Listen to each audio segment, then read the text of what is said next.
기도하겠습니다. 하나님, 오늘도 은혜의 자리로 저희를 불러주시니 참으로 감사드립니다. 하나님 안에서 참 자유와 기쁨과 안식을 누릴 수 있도록 은혜 베풀어 주옵소서. 주 예수 그리스도의 이름으로 기도하옵나이다. 아멘. 찬송가 183장 찬양하겠습니다. 찬송가 183장입니다.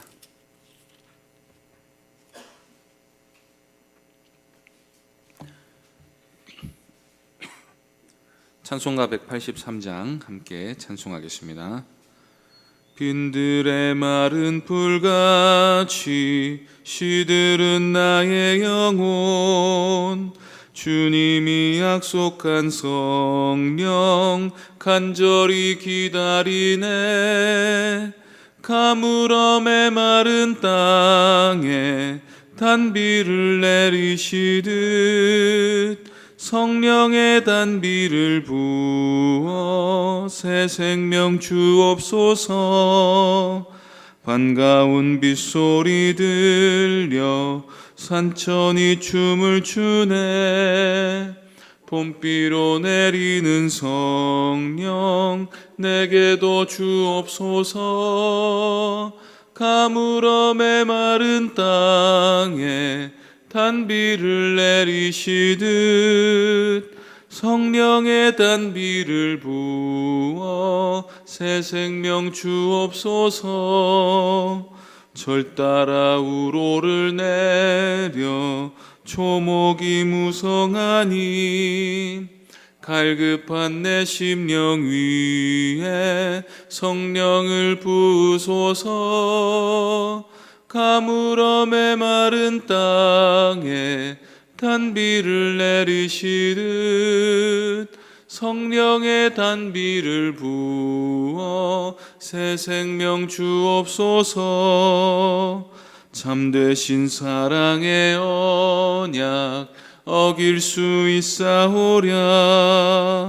오늘의 흡족한 은혜 주실 줄 믿습니다. 가물음의 마른 땅에 단비를 내리시듯 성령의 단비를 부어 새 생명 주옵소서. 아멘. 하나님 말씀은 말라기 1장 6절부터 14절까지입니다. 말라기 1장 6절부터 14절까지 말씀입니다.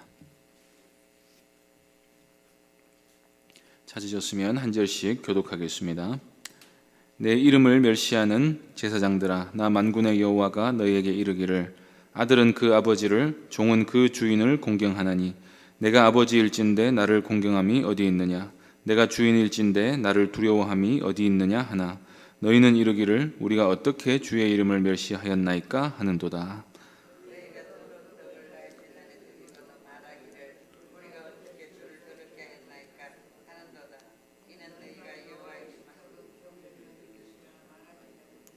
만군의 여호와가 이르노라, 너희가 눈먼 희생제물을 바치는 것이 어찌 악하지 아니하며 저는 것 병든 것을 드리는 것이 어찌 악하지 아니하냐. 이제 그것을 너희 총독에게 드려보라.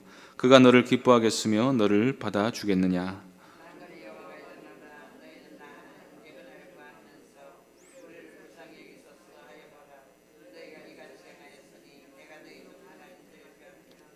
만군의 여호와가 이르노라, 너희가 내 제단 위에 헛되이 불사르지 못하게 하기 위하여 너희 중에 성전문을 닫을 자가 있었으면 좋겠도다. 내가 너희를 기뻐하지 아니하며 너희가 손으로 드리는 것을 받지도 아니하리라.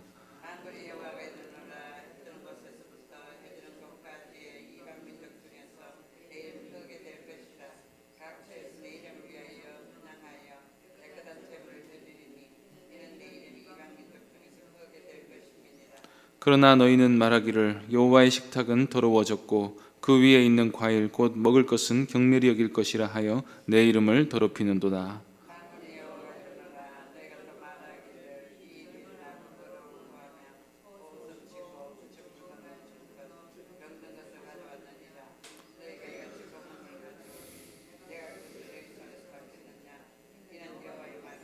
함께 읽겠습니다. 짐승떼 가운데 수컷이 있거늘 그 서원하는 일에 흠 있는 것으로 속여 내게 드리는 자는 저주를 받으리니 나는 큰 임금이요 내 이름은 이방 민족 중에서 두려워하는 것이 됨이니라. 만군의 여호와의 말이니라. 아멘. 이 시간 나를 공경함이 어디 있느냐 하는 제목으로 하나님 말씀 전하겠습니다.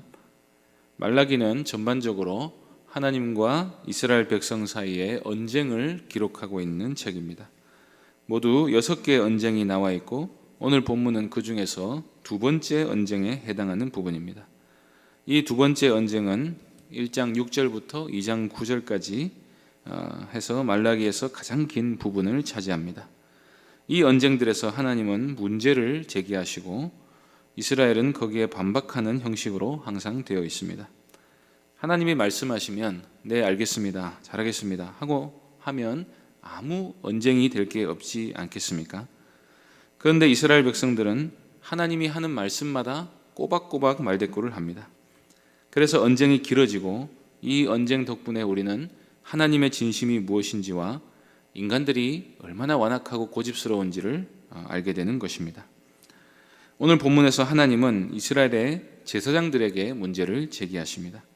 제사장은 그 어떤 백성들보다 하나님을 가까이서 섬기는 사람들로서 자신들이 하나님 앞에 서 있다는 의식을 항상 가지고 하나님을 두려워하고 공경하는 마음으로 섬겨야 하는 사람들이었습니다. 그런데 하나님은 이 제사장들이 하나님을 도무지 공경하지 않고 있다고 말씀하십니다. 6절을 다시 보시겠습니다.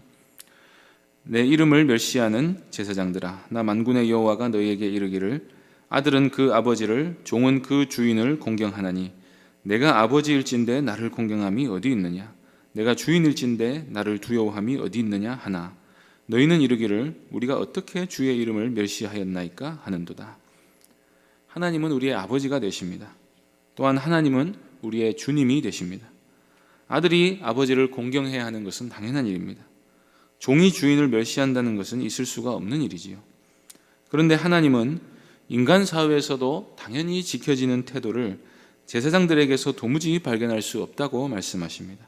제사장들이 하나님을 업신여기고 있다는 말입니다. 그러자 이 제사장들이 반발합니다. 우리가 어떻게 주의 이름을 멸시했습니까? 이 제사장들은 자신들이 하나님을 멸시한 적이 없다고 합니다. 하나님을 섬기는 사람들이 나는 하나님을 멸시할 거다 라는 마음을 품고서 예배를 드리지는 않지요. 예배를 드린다는 것 자체가 자신들이 하나님을 지금 잘 공경하고 있는 것이라고 생각을 합니다. 그런데 제사장들은 말이 아니라 행동으로 하나님을 업신여기고 있었습니다. 7절을 보시겠습니다. 너희가 더러운 떡을 나의 제단에 드리고도 말하기를 우리가 어떻게 주를 더럽게 하였나이까 하는도다. 이는 너희가 여호와의 식탁은 경멸히 여길 것이라 말하기 때문이라. 하나님께서 이 제사장들이 더러운 떡을 제단에 드렸다고 합니다.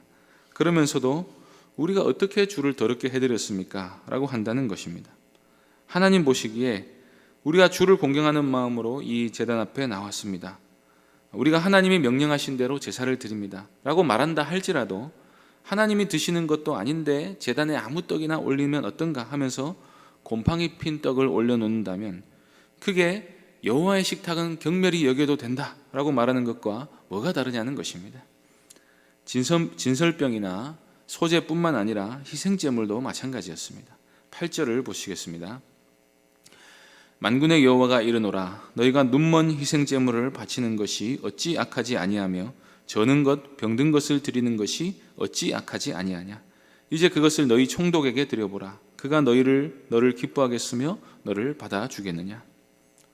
백성들이 눈이 상한 양을 가져와도 제사장들은 그것을 그냥 받아줍니다. 다리를 절어도 문제없고 병에 걸려도 제물로 써버립니다. 율법에서 하나님은 분명히 아무런 흠도 점도 없는 제물을 써야 한다고 말씀하셨습니다. 제물에 흠이나 점이 없어야 하는 이유는 영적으로 보았을 때 죄인을 대신할 희생 제물에는 아무런 흠이 없어야 하기 때문입니다. 그런데 하나님은 여기서 그런 문제보다도 제사 드리는 사람의 마음 자세가 잘못되었다고 지적하십니다. 제사에는 죄 문제 해결이라는 중요한 부분이 있지만 제사의 전체 과정은 한마디로 말하면 예배의식이라고 할 수 있습니다. 그래서 제사의 목적은 하나님을 알려나는 것입니다. 그런데 하나님을 만나러 가면서 율법에 명한 대로 깨끗한 제물을 정성껏 골라오는 게 아니라 아무거나 가져옵니다. 그것도 일부러 상한 것, 눈먼 것, 병든 것을 가져옵니다. 그 이유가 무엇이겠습니까? 제물은 결국에 고기가 되지요. 아니면 번제 같은 경우는 그 전체를 완전히 불살라서 드려야 합니다. 그러니 가장 좋은 것을 드리기가 아까운 것입니다. 이게 어떻게 하나님을 우리 주와 아버지로 믿는 태도라고 할 수 있겠습니까? 그래서 하나님이 말씀하시기를 그런 제물을 너희 총독에게 가서 드려보라 하는 것입니다. 총독에게도 가져가지 못할 제물을 하나님께는 가져왔다는 것 자체가 하나님을 업신여기라는 태도라는 것이지요. 주일에 헌금을 하실 때 보면 일부러 은행에서 빳빳한 새돈을 준비하시는 분들이 있습니다.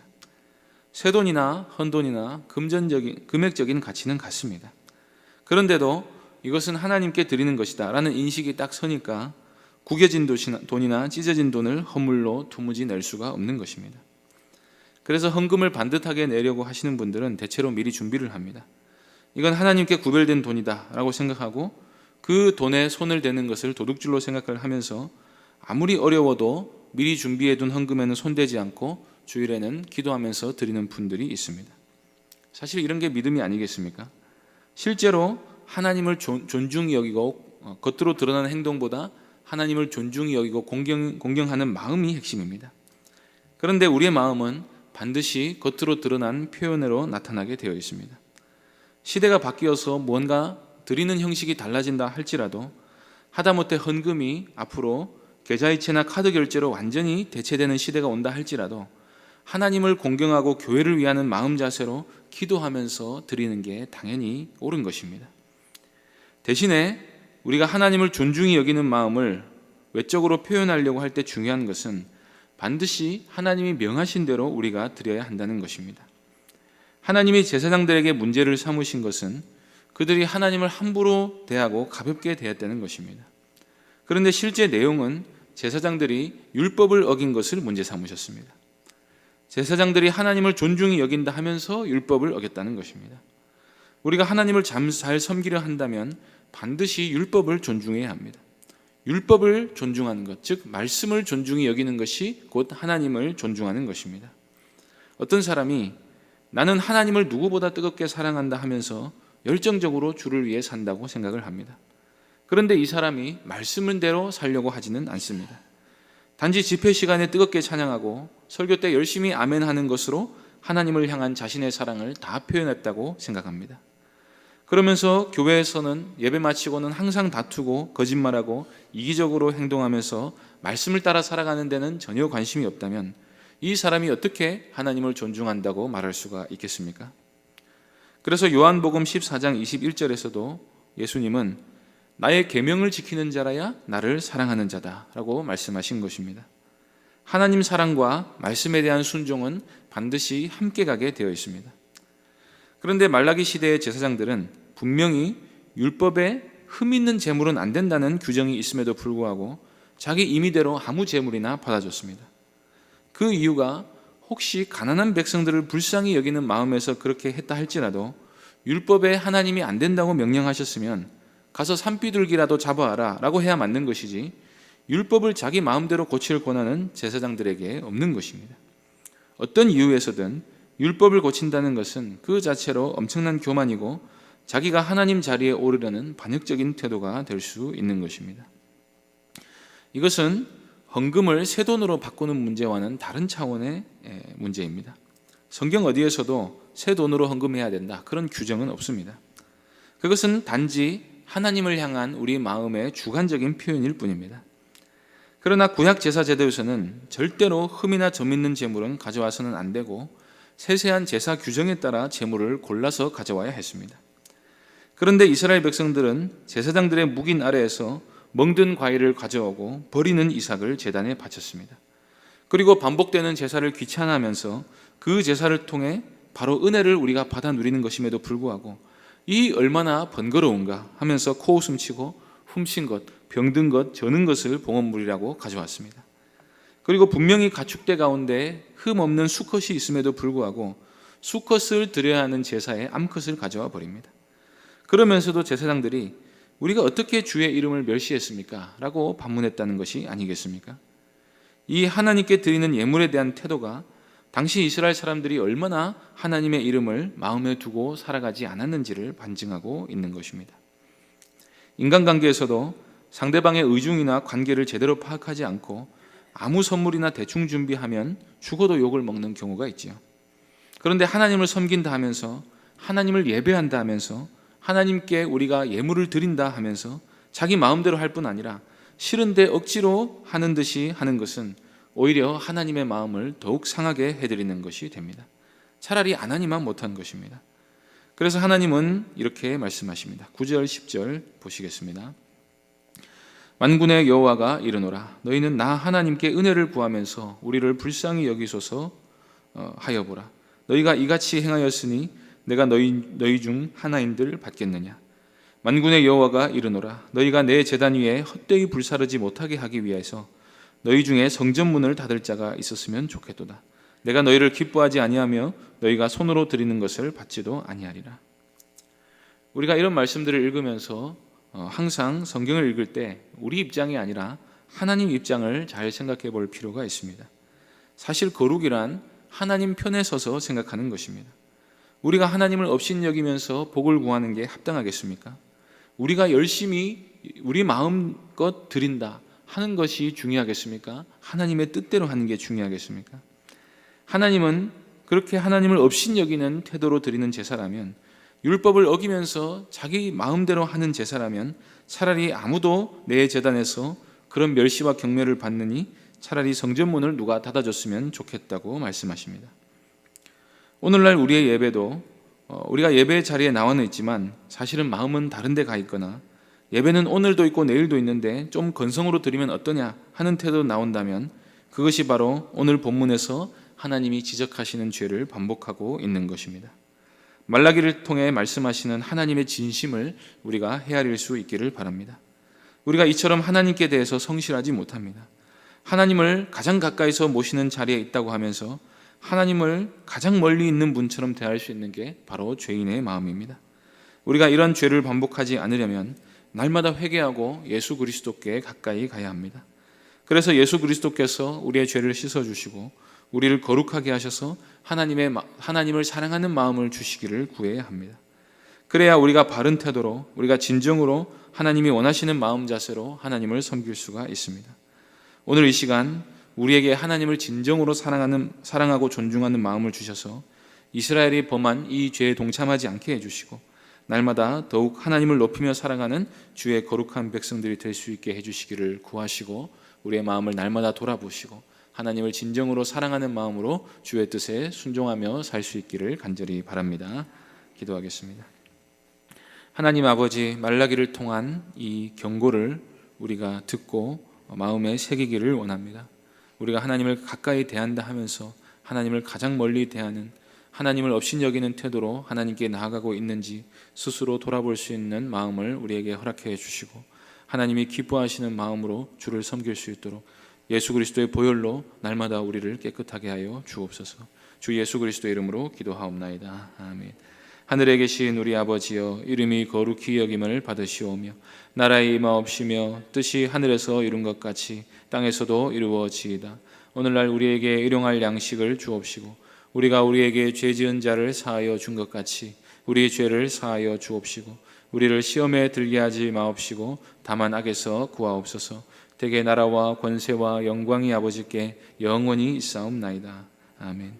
이 시간 말씀을 기억하며 우리의 마음이 하나님을 진정으로 사랑하는 마음으로 주의 뜻에 순종하며 살 수 있게 해주시기를 구하시고 새교회당 건축을 위해서 계속해서 기도해 주시고 병중의 성도들 위해서 오늘 수요 예배 위해서 기도하시고 개인적으로 기도하시기 바랍니다.